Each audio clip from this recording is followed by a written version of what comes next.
ભારવીનાના ભણતરની ઉક્તિને સાર્થક કરતી મહેસાણાની એક્ઝોટિકા શાળા।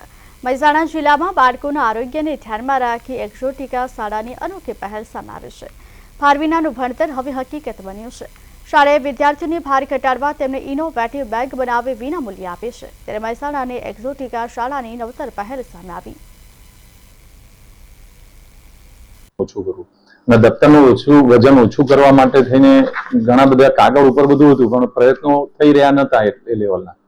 તો અમારા બાળકો જ્યારે એમનું વજન કરતા હતા વજન કાંટા ઉપર, તો મેં ભેગું એમ કહ્યું કે ભાઈ દફતરનું વજન કરી જુઓ। એ જ્યારે કર્યું દફતરનું વજન અને બાળકનું વજન કર્યું, ત્યારે અમે એને લાગ્યું કે ઓવરવેઇટ બહુ આવી ગયું છે, કારણ કે બાળકના વજન કરતા 30-40% વજન દફતરનું હતું।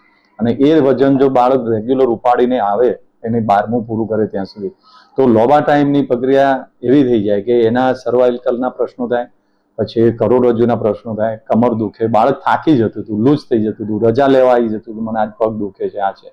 એના ઉપરથી આઈડિયા આવ્યો કે ભાઈ દફતરનું વજન ઓછું કંઈક કરવું જોઈએ।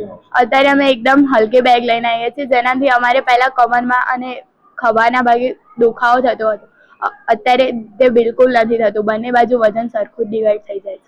ભણવામાં કેવો રસ લાગે? ભણવામાં હવે ખૂબ સારું લાગે છે। પહેલા થાકી જતા તો ભણવામાં પણ મૂડ નહોતું રહેતું। ભણવામાં બહુ મોટી ભારે બેગ લઈને આવતા કે જેમાં આખી ચોપડી લઈને આવતા હતા। અત્યારે અમને રજની સરે પ્રકરણ વાઇઝ કરાવી દીધું છે, જેથી કરીને અમારી જે પીઠ કમર જે છે, અમારા ખભા છે, એ અત્યારે દુખતા નથી। અને જે સરે બેગ આપી છે ને, એ ખૂબ સારું કર્યું છે, જેથી કરીને અમને અત્યારે સીડીઓ ચડવામાં પણ મુશ્કેલી પડતી નથી। સોસાયટીમાં પણ કીધું છે, અમારી સ્કૂલ એટલું સારું કામ કરી રહી છે, જેથી કરીને અમારી જે બેગો છે એ એકદમ હલકી થઈ ગઈ છે અને અમને ભણવામાં પણ ખૂબ મજા આવે છે।